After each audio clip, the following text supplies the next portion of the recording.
I'm so delighted to be here. First of all, Jonathan and I didn't have a chance to compare notes, but you will find some of my remarks very similar to his.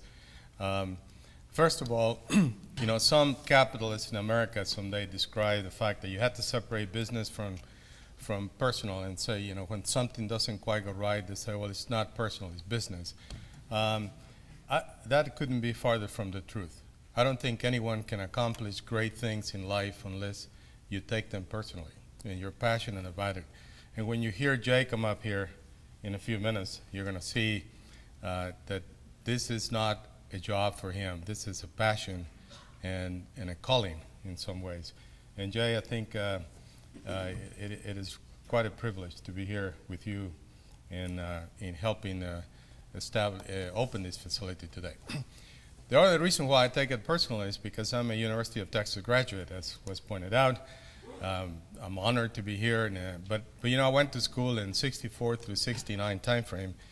For those of you who were at least rational during that time period of time, you know, those were interesting times. There was a thing being talked about in the industry and in the universities, something called CMOS, and people were talking about how potentially that could someday be the technology of the future, although everybody kept calling gallium arsenide the technology of the future, and it still is the technology of the future. But CMOS became, you know, pretty exciting part of the future. But the other thing that I remember so clearly is how, you know, there were no calculators at the time I went to school, so I was using the slide rule. I was damn good at it, by the way. I was really, fascinating times. But throughout all that time, I remember being asked so often by professors and everybody, so, you know, what would you hope to do someday, Hector? And, you know, and the only thing I used to get motivated by, that I referred to a calling, not a job, is, you know, I hope someday to be able to be involved with great people and work with great people in hopefully doing something meaningful. Not, you know, something that could someday help change the world. And I can tell you that to be associated with the AMD people, it's been a dream of mine to have people like that around me.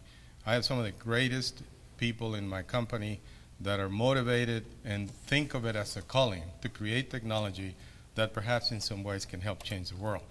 And it's exciting for us to be partnered with Sun. There are not two companies that are as dependent on each other as AMD and Sun. And we believe we're just beginning to truly exploit the potential of this relationship, and we look forward to even more so in the future.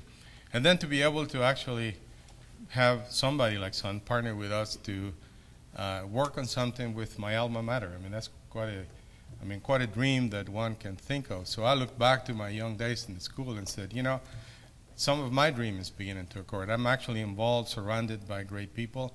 All the people you see here, just incredible. And I really believe we're doing something very meaningful. I believe that supercomputing is truly something that's going to bring innovation back to America. Not that we've lost it, but we're in danger of losing it. And last night in the Democratic debate to which I was privileged to attend, one issue that came up in the debate is how critical it is that we truly put emphasis on making sure that innovation in this country is here to flourish and continue to provide the great engines of economic growth and opportunity that I know can exist in almost every branch that you can imagine in industry.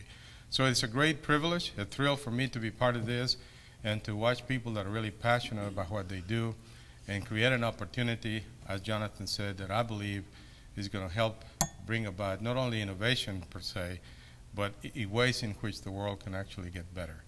So thank you very much, and I'm glad to be here.